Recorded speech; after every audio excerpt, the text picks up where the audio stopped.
يا أيها الذين آمنوا لا تتخذوا اليهود والنصارى أولياء بعضهم أولياء بعض ومن يتولهم منكم فإنه منهم إن الله لا يهدي القوم الظالمين قال رسول الله صلى الله عليه وسلم من تشبه بقوم فهو منهم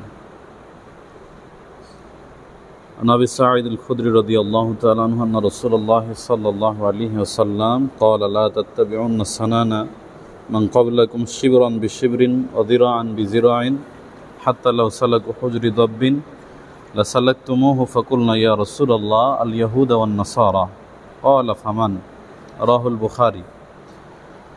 আলহামদুলিল্লাহ, আজকে এই পবিত্র এই জুমার দিনে উত্তরবঙ্গের অন্যতম শ্রেষ্ঠ বিদ্যাপীঠ রুয়েটের কেন্দ্রীয় জামে মসজিদে আজকের এই ইসলামিক সোসাইটি অফ রুয়েট আয়োজিত আজকের আমাদের সাপ্তাহিক ইসলামী হালাকার যারা উপস্থিত আছেন, আমরা শুরুতেই মহান রবের দরবারে সন্তুষ্ট চিত্তে কালেমাত শুকর আদায় করছি। আমরা সকলেই বলি আলহামদুলিল্লাহ। প্রিয় নবীর প্রতি অগণিত দরুদ এবং তাসলিমিয়াত বর্ষিত হোক। আমরা সকলেই সংক্ষেপে রাসূলের প্রতি দরুদ পাঠ করি, সকলেই বলি সাল্লাল্লাহু আলাইহি ওয়াসাল্লাম। আপনারা সবাই কেমন আছেন? আলহামদুলিল্লাহ। আপনাদের এই কার্যক্রম কি কন্টিনিউ চলছে? সাপ্তাহিক দার্স চলে? প্রত্যেক সপ্তাহে চলে? যাক, আলহামদুলিল্লাহ। কিন্তু উপস্থিতি কম বরাবরই। আমি এর আগেও 2 বার এসেছি, উপস্থিতি আসলে কম। আপনাদেরকে এর জন্য একটু, যারা এটা নিয়ে আপনারা কাজ করছেন, ইসলামিক সোসাইটি অফ রুয়েট এর যারা তত্ত্বাবধানের দায়িত্বে যারা আছেন, তাদের প্রতি আমার পরামর্শ থাকবে যে আসলে এটা কোনো নির্দিষ্ট কোনো মাযহাব বা নির্দিষ্ট কোনো দল ফেরকা, এটাতে আমরা না গিয়ে, আমরা যেহেতু দাওয়াতে একটা প্ল্যাটফর্ম সহ এবং এখান থেকে যেহেতু আমাদেরকে জানানো হয়েছে যে এখান থেকে কিছু দুস্থ অসহায় মানুষদের জন্য কিছু কাজ করাও হয়, সুতরাং দাওয়াতি কাজগুলো করতে গিয়ে আমাদেরকে অনেক সময় নির্দিষ্ট মাযহাব ভুলে একেবারে উদার মাইন্ডে কিছু কাজ করতে হয়। তো সেজন্য আপনাদেরকে অনুরোধ জানাবো যে আপনারা দার্স সাপ্তাহিক হোক, পাক্ষিক হোক বা মাসিক হোক, আমাদের একটু দাওয়াতি কার্যক্রমটা চালু রাখতে হবে। প্রয়োজনে একটু মেহনত করতে হবে যাতে উপস্থিতিগুলো বাড়ে। টার্গেট হবে তাদের উপরে যারা দিন থেকে দূরে, তাদেরকে টার্গেট করতে হবে। যারা মসজিদমুখী অলরেডি নামাজ পড়ে 5 ওয়াক্ত, তারা আমরা মনে করি কিছুটা হলেও হেদায়েত প্রাপ্ত। আর যারা টোটালি ইসলাম থেকে দূরে, মসজিদ থেকে দূরে, তাদেরকে টার্গেট বানাতে হবে। কারণ এরাই কিন্তু মূলত দাওয়াত পাওয়ার হকদার, আসল হকদার। তো আমাদের উচিত হচ্ছে যে মসজিদে আসার পরে কে কীভাবে নামাজ পড়ছে সেটার চাইতে আগে বেনামাজিকে নামাজি বানানো।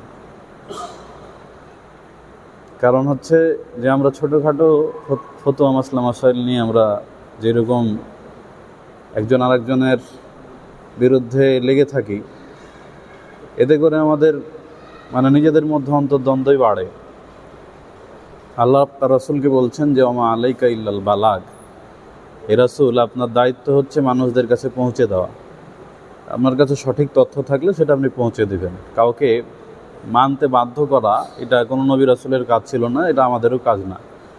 কিন্তু এক শ্রেণীর মানুষ আছে যারা জোর করে মানাতে চায় মানুষকে। এটা কিন্তু মূলনীতি না যে জোর করে মানাতে হবে, কারণ জোর করে মানানোর জন্য ইসলাম আসে নাই। আল্লাহ রাসূল সাল্লাল্লাহু আলাইহি ওয়াসাল্লামকে আল্লাহ বলছেন যে আপনার দায়িত্ব পৌঁছে দেওয়া। এবং আল্লাহ রাব্বুল আলামিন সুবহানাহু ওয়া তাআলা, আমরা জুমার সালাত আদায় করতে গিয়ে সূরাটি বারবার ইমাম সাহেব পড়ে, একটা হচ্ছে সূরা আলা এবং গশিয়া। সূরা গশিয়ার মধ্যে আল্লাহ বলছেন, লাস্তা আলাইহিম বিমুসাইতির, যে আপনাকে আমি দারোগা করে পাঠাইনি, যে লাঠি চার্জ করে আপনাকে ইসলাম মানাতে হবে। তো আপনাদের প্রতি উদাত্ত আহ্বান থাকবে, যে যার স্থান থেকে, অবস্থান থেকে আপনারা দাওয়াতি কাজগুলো করার জন্য জানাবেন। যেরকম আমাদের একটা আয়োজন হয়, আশা করি ইনশাআল্লাহ উপস্থিতি বাড়বে। তো যাই হোক, যেহেতু আমাদের এটা সংক্ষিপ্ত দার্স, আজকে আমাদের যে বিষয় সেটা হচ্ছে বর্তমান সমাজে যুব সমাজ যে একেবারেই অধপতনের অতল গহ্বরে নিমজ্জিত, এই যুব সমাজকে উত্তরণের যে উপায়, এই উপায় সম্পর্কে কিছু কোরআন এবং সুন্নাতে কিছু আলোচনা করে ইনশাআল্লাহ আলোচনা শেষ করব। ওমা তৌফিক ইল্লা বিল্লাহ, আলাইহি তাওয়াক্কালতু ওয়া ইলাইহি উনীব। সম্মানিত প্রিয় দিনী ভাইরা, আপনারা সকলেই যুবক, সুতরাং একটা জাতির চালিকা শক্তি হচ্ছে যুবক সম্প্রদায়, যুবক সমাজ। একটা সমাজের মোড়কে পরিবর্তন করে দেওয়ার জন্য সবচাইতে যে জিনিসটা বেশি গুরুত্বপূর্ণ সেটা হচ্ছে যুব সমাজের শক্তি। একটা যুব সমাজ যেই দিকে তাদের শক্তিকে ব্যয় করবে, সমাজ কিন্তু সেটাই পাবে। যুব সমাজ যদি অন্যায়ের পিছনে, রাহাজানের পিছনে, চেনা ব্যভিচারের পিছনে, সুদ ঘুষের পিছনে, তথাকথিত সস্তা কিছু বস্তা পচা কিছু সংস্কৃতিকে লালন পালন করে, সমাজে কিন্তু সেগুলোই মনে হবে যে এগুলোই মনে হয় মডেল, যেটা বর্তমান সময়ে আমরা দেখছি। এবং দুঃখজনক হলো সত্য, আয়ামে জাহেলিয়াত যুগের যে প্রথাগুলো, সেই প্রথাগুলোকেও কিছুটা হার মানিয়েছে বর্তমান সময়ের কিছু কিছু প্রথা। অমানবিকতা, পাশবিকতা, হত্যা, এগুলো মূলত তদানীন্তন সময়ে আপনারা দুইটা সূরা আছে, বুরুজ এবং তরিক। সূরা তরিকের মধ্যে আপনারা দেখতে পাবেন, সেখানে আল্লাহ বলছেন যে কিয়ামতের দিন সেই সমস্ত মেয়েদেরকে জিজ্ঞাসা করা হবে যাদেরকে জীবন্ত প্রথিত করা হয়েছিল। তাদেরকে জিজ্ঞেস করা হবে যে কোন দোষের কারণে তাদেরকে হত্যা করা হয়েছে। জাহেলিয়াত যুগে মেয়েদেরকে হত্যা করা হতো, তাদের পিতারা একেবারে গর্ত করে তাকে সেখানে পুঁতে চলে আসতো। কেন? কারণ সমাজের একটা প্রথা ছিল যে কন্যা সন্তান জন্মগ্রহণ করলে সেই পিতা মুখ কালো হয়ে যেত এবং সমাজের জন্য এটা বোঝা ছিল। কিন্তু আমরা দেখছি অন্য ভিন্ন প্রথা জিনিস, সেটা হচ্ছে এটা সম্মানের জন্য না, বরং পশুর চাইতে নির্মমভাবে আজকে সমাজে যেইভাবে ছোট্ট ছোট্ট বাচ্চাদেরকে রেপ করে তাকে একেবারে পৈশাচিক কায়দায়, যেটা একজন মানুষের দ্বারা এইভাবে সম্ভব না, এইভাবে তাকে হত্যা করে লাশকে বেশ কিছু খণ্ড করে বেশ কিছু জায়গায় রেখে দেওয়া, এই চিত্রগুলো সে সমাজের জাহেলিয়াতের যে দিকগুলো ছিল এগুলোকে হার মানায়। তদানীন্তন সময়ে কন্যা সন্তানকে তাদের পিতারা সেখানে জিন্দা কবর দিলেও এই ধরনের কাজ তাদের সাথে করেনি। বা একজন মেয়ে যার শরীরের মধ্যে এখনও সেক্স আসে নাই, যে এখনও উপযুক্তই না, এখনও উপযুক্ত না, একটা 7 বছরের মেয়ে, একটা রুচিবোধ যদি থেকে থাকে মানুষের, মানুষ যে জৈবিক চাহিদা আছে, এই জৈবিক চাহিদাকে পূর্ণ করার জন্যও তো একটা সেই ধরনের মেয়ে দরকার যারা উপযুক্ত। কিন্তু একটা 7 বছরের মেয়ে, একটা 8 বছরের মেয়ে, তার মধ্যে তো এখনও সেই ধরনের কোনো কিছুই আসে নাই, সে কিছুই বোঝে না। সে সবাইকেই যখন তাকে আদর করবে বা তাকে একটা বিস্কিটের প্যাকেট দিয়ে দিবে, সে তাকে হয় বাবার দৃষ্টিতে দেখে, নাহলে ভাইয়ের দৃষ্টিতে দেখে, এছাড়া তার মধ্যে আর কোনো ফিলিংস নাই। তো এই ধরনের নির্মম কাজগুলো আমাদের সমাজে আজকে প্রতিনিয়ত চলছে, যেগুলো সমাজকে একেবারে কলুষিত করে দিয়েছে এবং সমাজকে শেষ করে দিয়েছে। এবং পর্যালোচনা করলে দেখা যায় যে সেই জাহেলিয়াত যুগের এই খারাপ কর্মকাণ্ডগুলোকেও ওভার করে আজকে আর এক জাহেলিয়াতের দিকে আমরা অগ্রসর হচ্ছে, এগিয়ে যাচ্ছি। এগুলোর মধ্যে অন্যতম জাহেলিয়াত হচ্ছে আজকে মুসলমানদের ঈমান হরণ করার অন্যতম হাতিয়ার এবং অস্ত্র হচ্ছে ফুটবল বিশ্বকাপ। এখন এক শ্রেণীর মানুষ, এক শ্রেণীর যুব সমাজ তারা আছে যে বাংলাদেশের প্রত্যেকটা জুমার মসজিদের মেম্বার থেকে খতিব ইমামরা যদি এই কথাগুলো বলে, তারপরে হয়তো বা আমিও বা আপনি হয়তো বা তাদের অন্তর্ভুক্ত হয়েও যেতে পারি, হতেও পারি। এটা মানে আশ্চর্যের কোনো বিষয় নাই। আল্লাহ রাব্বুল আলামিন সুবহানাহু ওয়া তাআলা বলছেন, ওয়ালাকাদ যারানা লিজাহান্নামা কাসীরাম মিনাল জিন্নি ওয়াল ইনসি। এটি হচ্ছে সূরা আরাফের 179 নম্বর আয়াত। আল্লাহ রাব্বুল আলামিন সুবহানাহু ওয়া তাআলা বলছেন যে আমি অনেক মানুষ এবং অনেক জিনকে জাহান্নামের জন্য প্রস্তুত করেছি, জাহান্নামের জন্য বানিয়েছি, সৃষ্টি করেছি। মানুষ আর জিনের মধ্য থেকে অনেককে বানিয়েছি কি জাহান্নামের জন্য, তাদেরকে প্রস্তুত করেছি।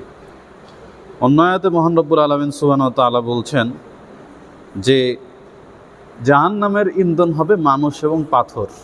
আল্লাহ বলছেন ওয়াকুদুহান নাসু ওয়াল হিজারা।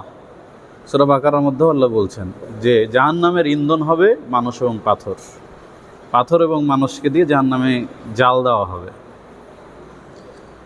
তো আল্লাহ রাব্বুল আলামিন সুবহানাহু ওয়া তাআলা তিনি সূরা আরাফের 179 নম্বর আয়াতের মধ্যে যে কথা বলছেন, এটার মধ্যে কিন্তু আমি যে হুজুর মানুষ, হয়তো একজন ইমাম মানুষ, তা আমিও যে আমার বক্তব্যের সাথে নিজেই মুনাফিকি করছি না, এটার কিন্তু কোনো গ্যারান্টি নাই। আমি হয়তো মসজিদের মেম্বারে দাঁড়িয়ে বলছি এই কথা সেই কথা, মানে এইটার ব্যাড ইফেক্ট যেটা সমাজে পড়ছে, সমাজ যেভাবে এই যে মানে জাহিলিয়াত যুগকে যেভাবে প্রশ্রয় দিচ্ছে এবং দ্রুত এগিয়ে যাচ্ছে, তা আমিও দেখা যাচ্ছে যে একেবারে নিজেই কিন্তু এগুলোর প্রতি আসক্ত। আমিও রাত 1টা-2টার দিকে সেই সব খেলা দেখার জন্য আমিও প্রস্তুত। কিন্তু আমি মসজিদের মেম্বারে ঠিকই বক্তব্য দিলাম কড়া ভাষায়, কিন্তু আমি নিজেই যদি সচেতন না হই, তাহলে মহান রব্বুল আলামিন সুবহানাহু ওয়া তাআলার আয়াতের অন্তর্ভুক্ত কিন্তু আমিও। আল্লাহ রাব্বুল আলামিন সূরা আরাফের 179 নম্বর আয়াতে বলছেন যে আমি অনেক মানুষ এবং জিনকে জাহান্নামের জন্যই সৃষ্টি করেছি। তো তাদের কোয়ালিফিকেশনগুলো কি, কাদেরকে আল্লাহ রাব্বুল আলামিন সুবহানাহু ওয়া তাআলা মানে জাহান্নামে দিবেন? আল্লাহ বলছেন লাহুম কুলুবুল লা ইয়াফকাহুনা বিহা। তাদের অন্তর আছে কিন্তু তারা অন্তর দিয়ে অনুধাবন করে না, বোঝার চেষ্টা করে না। ওয়ালাহুম আয়ুনুন লা ইউবসিরুনা বিহা। তাদের চক্ষু আছে কিন্তু সেই চোখ দিয়ে তারা সত্যটাকে দেখে না। ওয়ালাহুম আযানুন লা ইয়াসমাউনা বিহা। তাদের কান আছে কিন্তু কান দিয়ে সত্য কথা শোনে না। আল্লাহ বলছেন উলাইকা কাল আনআম। ওরা হচ্ছে চতুষ্পদ জন্তুর মতো। বালহুম আযাল। বরং চতুষ্পদ জন্তু চেয়েও খারাপ। খারাপ কখন হয়? যখন তার সম্পর্কে আপনি জানতে পারলেন, তার খারাপ দিক সম্পর্কে জানতে পারলেন, এত করে বলা হলো, এত কড়া ভাষায় বলা হলো, তারপরেও আপনি জানতে পারলেন যখন, তারপরেও যখন আপনি মানলেন না, তখন আল্লাহ বলছেন এরা আর পশুর কাতারেও নেই।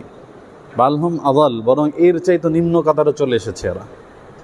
তো এখন এক শ্রেণীর মানুষ আছে, এক শ্রেণীর যুবক ভাইয়েরা আছে, তারা এই কথাগুলো শুনে আর তাদের মনের মধ্যে টেন্ডেন্সি হচ্ছে এটাই, তারা মনে মনে হয়তো বা এরকম প্ল্যানিং করে নিয়েছে যে মনে মনে ভাবতেছে যে আপনি এই কড়া ভাষায় যত ইচ্ছা বলেন, আপনি সব বক্তব্য দিতে দিতে মানে প্রয়োজন হলে আপনি মরে যান, আপনাকে এখানে জানাজা পড়িয়ে দাফন করব, দাফন করে তারপর বাড়ি যাব, তারপরও খেলা কিন্তু আমি দেখবই, আপনি যতই ওয়াজ করেন আর নসিহত করেন। তো তাহলে এরকম টেন্ডেন্সি মনের মধ্যে যদি থাকে যে এগুলো বলবে আর আমরাও শুনবো কিন্তু মানব না, তাহলে এই কোয়ালিটিটা কাদের কোয়ালিটি? বনি ইসরায়েলের। তারা বলেছিল ক্বালু সামিনা ওয়া আসাইনা, আমরা শুনবো কিন্তু আমরা অবাধ্য হয়ে যাব। মুসা আলাইহিস সালামকে বলেছিল তারা, তুমি আমাদেরকে যে নসিহতের কথা বলে এগুলো শুনবো কিন্তু আমরা মানবো না, অবাধ্য হয়ে যাব। কিন্তু উম্মতে মুহাম্মদী কি বলেছে? সূরা বাকারার শেষে আছে না, ক্বালু সামি'না ওয়া আতা'না। সূরা বাকারার 286 নম্বর আয়াত শেষের যে আয়াতটা আছে সেখানে আপনারা পেয়ে যাবেন ক্বালু সামি'না ওয়া আতা'না গুফরানাকা রাব্বানা ওয়া ইলাইকাল মাসির। তো এখানে আছে যে উম্মতে মুহাম্মদী তারা বলেছে বা আমরাই বলেছি প্রতিশ্রুতিবদ্ধ আল্লাহ রসুলের সাথে যে আমরা শুনবো এবং আমরা মেনে নিব, আমরা যেটা শুনবো সেটা মেনে নেব। তো ওই যে আমি বললাম যে বক্তব্য দেওয়ার পরে বক্তাই নিজের বক্তব্যের সাথে যদি 2 নাম্বারই করে, যদি মুনাফিকি করে, তাহলে শ্রোতার অবস্থাটা কি হয়? শ্রোতার অবস্থাটা কি হয়? তাহলে আমি যদি আমার বক্তব্যের সাথে নিজেই মুনাফিকি করি, আমি মসজিদের মেম্বারে দাঁড়িয়ে, যেটা হচ্ছে আমানতের জায়গা, আল্লাহ রাসূল সাল্লাল্লাহু আলাইহি সাল্লাম যেই জায়গাটা তৈরি করে দিয়ে গেছেন, এই প্রত্যেকটা জায়গা থেকে হাজার হাজার মসজিদ থেকে একই বাণী প্রচারিত হচ্ছে, কিন্তু ওই হুজুর সাহেব দেখা যাচ্ছে আগের কাতারে গিয়ে বড় পর্দাতে খেলা দেখতেছে। তাহলে এই হুজুরের বক্তব্য তার নিজের ওপরই যদি প্রয়োগ না হয়, সমাজের মুসল্লি তাহলে তার কাছ থেকে কি মেসেজটা পাবে? সমাজের মুসল্লিটাই বুঝবে যে হুজুরও বলেছে, আমরাও শুনেছি, হুজুরও খেলা দেখতে আসছে, আমিও খেলা দেখি। তাহলে গলায় গলা মিলিয়ে খেলা দেখতেছে, কোনো সমস্যা নেই। আরেকটা বিষয় হচ্ছে যে এত কিছু বলার পরেও আমাদের মাইন্ডে কেন এটা আসছে না যে এই জিনিসটা হারাম, এটা দেখা যাবে না, এটা কেন? এটার উত্তর যদি খুঁজতে যাই তাহলে দেখব যে আমাদের যে ইমানের সূচনাটা বা ইমান ভিতরে, এই ইমানে একেবারেই জং ধরে আছে। মানে এই ইমান এতটা নিম্ন স্তরের ইমান যে আমরা যদি মনে করেন একবার জেনার অফার পাই তাহলে ওই জেনাকে ফিরিয়ে দিব না। আমাদের এমন এমন ইমান, আমরা হয়তো বা নিজেরাই জেনা করার জন্য আমরা রাস্তা খুঁজি যে কিভাবে জেনা করা যায়, কেনার কাজ করা যায়। বরং ইউসুফ আলাইহিস সালামের মতো যে সামনে একজন মানে অর্ধউলঙ্গ মহিলা, তার সামনে আমার ইমানকে কিভাবে হেফাজত করতে হয় সেই ইমান কিন্তু আমার আপনার নাই। বরং আমি যদি প্রস্তাব পাই তাহলে তো সোনায় সোহাগা, কিন্তু প্রস্তাব না পেয়েও আমি জেনার পথগুলোকে অনুধাবন জেনার পথগুলোকে খুঁজতে থাকি যে জেনা কিভাবে করা যায়। জেনা যদি সরাসরি চক্ষু লজ্জার কারণে করতে না পারি, তাহলে আমরা বিভিন্নভাবে জেনার যে স্বাদ সেটা নেওয়ার জন্য আজকে একটা এরকম ফোনই যথেষ্ট, আর কিছু লাগে না। তাহলে এগুলো থেকে যদি আমাদের নিজেদেরকে না রক্ষা করতে পারি, তাহলে আমার আপনার মতো যুবক সমাজকে দিয়ে ইসলামের কি উপকার হবে? কিচ্ছু উপকার হবে না। এরকম কোটি কোটি যুবককে দিয়েও কোনো কাজ হবে না। কিন্তু যদি আলী রাদিয়াল্লাহু তাআলার মতো 10 জন যুবকও থাকে, সেই 10 জন যুবককে দিয়েই কাজ হবে এবং ইসলামের জয় এরকম 10 জন যুবককে দিয়েই সম্ভব। আপনারা দেশের উত্তরবঙ্গের অন্যতম শ্রেষ্ঠ বিদ্যাপীঠ রুয়েটের ছাত্র, আল্লাহ আপনাদেরকে নির্বাচিত করেছেন এই জাতির জন্য, আপনারা আগামীর ভবিষ্যৎ। আপনারা যদি আপনাদের মতো যুবকরা যদি স্লোগান তুলে, তো এই জাতি পরিবর্তন হতে বাধ্য। সময়ের প্রয়োজন, স্কোপের প্রয়োজন, কিন্তু মুখ বন্ধ করে অন্যায়কে সহ্য করা, এটা হচ্ছে দাওয়াতি কাজের উল্টা দিক। মুখ বন্ধ করে সহ্য করে থাকা চাইতে আল্লাহ রাব্বুল আলামিন সুবহানাহু ওয়া তাআলার এই জমিনে আমরা যদি চেষ্টা করে যাই যে আমাদের পক্ষের শক্তিকে বৃদ্ধি করার জন্য, আপনি অন্যায়ের প্রতিবাদ একাই যখন করতে পারবেন না, তখন আপনার পক্ষে আপনার শক্তিকে বৃদ্ধি করতে হবে। শক্তি বৃদ্ধি করার জন্য আপনার পক্ষে মানুষ তৈরি করতে হবে কাজ করার জন্য। তো এই জন্য আপনাদেরকে বলবো যে দাওয়াতি কাজটা আপনারা করেন। আপনারা একটা সোসাইটি গঠন করেছেন, আপনারা সদস্য বৃদ্ধি করেন। সদস্য অবশ্যই বৃদ্ধি করতে হবে আপনাদেরকে, শক্তিশালী হতে হবে আপনাদেরকে। একটা গ্রাম যখন পরিবর্তন হয় তখন মানুষ সেটাকে মডেল হিসেবে গ্রহণ করে, তখন একটা ইউনিয়ন পরিবর্তনের দিকে ধাবিত হয়। একটা জেলা যখন পরিবর্তন হয় সেটাকে মানুষের চোখে মডেল মনে হয় যে এরকম করা যায় কি না। তো এরকমভাবে আমাদেরকে পরিবর্তন হতে হবে। আমি যদি নিজে পরিবর্তন না হই, আমি সমাজকে পরিবর্তন কখনোই করতে পারবো না। সমাজ তো দূরের কথা, পরিবারকেই পরিবর্তন করতে পারবো না। নিজের মধ্যেই যদি গলদ থাকে, মুনাফিকি ভাব থাকে, যে বক্তব্য শুনবো, কিন্তু আমার পরিবর্তনের কোনো ইচ্ছা আকাঙ্ক্ষা আশা মূলত নাই। মহান রব্বুল আলামিন সুবহানাহু ওয়া তাআলা বলছেন সূরা মুহাম্মাদের মধ্যে, আফালা ইয়াতাদাব্বারুনাল কুরআন আম আলা কুলুবিন আকফালুহা, যে তোমাদের কি হয়েছে যে তোমরা কোরআন নিয়ে একটু চিন্তা গবেষণা ফিকির করো না, নাকি তোমাদের অন্তরের মধ্যে তালা পড়ে গেছে? তালাবদ্ধ নাকি অন্তরের মধ্যে? যে অন্তরের মধ্যে তালা পড়ে গেছে, এরকম কি? আল্লাহ নিজেই প্রশ্ন করছেন। তো আমরা আপনাদেরকে যে মেসেজটা দিতে চাই সেটা হচ্ছে যে ঈমান ধ্বংস করার হাতিয়ার একটা গ্রুপ হচ্ছে মাসিহুদ দাজ্জাল, দাজ্জাল যে আসবে তার মঞ্চকে প্রস্তুত করার জন্য কাজ করে যাচ্ছে বিভিন্নভাবে। তার মধ্যে অন্যতম একটা হাতিয়ার হচ্ছে এই টুর্নামেন্টগুলো। এগুলোর মাধ্যমে মুসলমানদেরকে যেভাবে ইচ্ছা সেভাবে নাচাচ্ছে, কিন্তু প্রকৃতপক্ষে মুসলমানদের অর্থ কিন্তু বেশি খরচ হচ্ছে। দেখেন গত বিশ্বকাপটা কোথায় হয়েছে? কাতারে হয়েছে না? কাতারের মতো মুসলিম দেশ স্টেডিয়াম বানানোর জন্য লাখ লাখ কোটি কোটি বিলিয়ন বিলিয়ন টাকা খরচ করেছে, কত শ্রমিককে খাটিয়েছে। তো সেরকম একটা মানে ইসলামিক কান্ট্রি যেগুলো পৃথিবীকে নেতৃত্ব দেওয়ার মতো ক্ষমতা রাখে, সেই দেশগুলো তথাকথিত ইয়াহুদি খ্রিস্টানদেরকে তাদের এজেন্ডাকে বাস্তবায়ন করার জন্য তারাই ওইটার দায়িত্ব নিয়ে নিচ্ছে। 5 বছর 10 বছর ধরে কাজ চালাচ্ছে। বিভিন্ন মুসলিম দেশ এগুলোকে অ্যারেঞ্জমেন্ট করার জন্য উৎসাহিত আজকে। তা আমাদেরকে দিয়ে আমাদের তেলে ভাজতেছে, আমাদের টাকা, আমাদের অর্থ, সব কিছু আমাদের সব কিছু জিনিস দিয়ে আমাদেরকেই মানে দেখেন যে এত কিছু, তারপরও মনে করেন ইহুদিদের সংখ্যার কয়জন ইহুদি আছে? শুধুমাত্র ইসরায়েলে, তারপরে হয়তো ইরানে কিছু সংখ্যক ইহুদি বসবাস করে, যুক্তরাষ্ট্রে হালকা পাতলা কিছু, কয় লাখ হবে? ধরলাম 1 কোটি হলো, আর কোটি কোটি মুসলিম। দেখেন তারা বিশ্বজুড়ে যখন ইচ্ছা, যেখানে ইচ্ছা মতো তারা হামলা করছে। কখন সিরিয়া হামলা করছে, কখন ইয়ামানে হামলা করছে, ইরাকে হামলা করছে, ইরানে হামলা করছে, সৌদি আরবে ইচ্ছা মতো হামলা করে। কিন্তু আমাদের প্রতিবাদ করার মতো যে ভাষাটুকু, সেটুকু আজকে আমরা হারিয়ে ফেলেছি। ইমানের দুর্বলতাটা কত কম, একেবারেই মানে নিম্ন পর্যায়ে চলে এসেছে। রাসূল আকরাম সাল্লাল্লাহু আলাইহি সাল্লাম তিনি প্রত্যেকটা জিনিস মাপার যে যন্ত্র, সেটা ইমান মাপার যন্ত্র মতো একটা হাদিস দিয়ে দিয়েছেন। রাসূল আকরাম সাল্লাল্লাহু আলাইহি সাল্লাম তিনি বলছেন যে কোনো ব্যক্তির সামনে যদি অন্যায় কাজ সংগঠিত হয়, তাহলে তার উচিত হচ্ছে হাত দিয়ে বাধা দেওয়া। ফাইল্লাম ইয়াস্তাতি, যদি তার সামর্থ্য না থাকে তাহলে ফাবিলিসানিহি, সে মুখ দিয়ে বলবে যে ভাই কাজটা খারাপ, গর্হিত কাজ, অন্যায় কাজ আপনি করিয়েন না। যদি সেটাও না পারে ফাবি কলবিহি, তাহলে অন্তর দিয়ে ঘৃণা করবে। কিন্তু অন্তর দিয়ে ঘৃণা করে বসে থাকবে না। কিন্তু আজকে এই যে শুক্রবারের দিন যত মনে করেন যে অনুষ্ঠান, যেগুলো বিয়ের অনুষ্ঠানে আজকে দেখেন যে অপসংস্কৃতি ঢুকে গেছে। গান বাজনা সারাদিন, মনে করেন যে বক্স, তারপরে হিন্দি গান, এগুলো ছাড়া একটা বিয়ে আজকে শুদ্ধ হয় না। আশ্চর্যের বিষয় হচ্ছে যারা দ্বীনের কথা বলে, হয়তোবা আকিদায় সালাফি, মানহাজে সালাফি, এরকম ব্যক্তির বাড়িতেও যখন বিয়ে হয়, আশ্চর্যজনক বিষয়, তার বাড়িতেও গান বাজে। যখন আমি নিজের কথাই বলছি যে আমি এরকম একটা দেখলাম, দেখার পরে বললাম যে ভাই আপনার বাড়িতেও এই জিনিস কেমনে কি করে সম্ভব? বলছে ভাই কি বলবো, আমি আমার পরিবারকে আমি বলে বুঝাতে পারলাম না।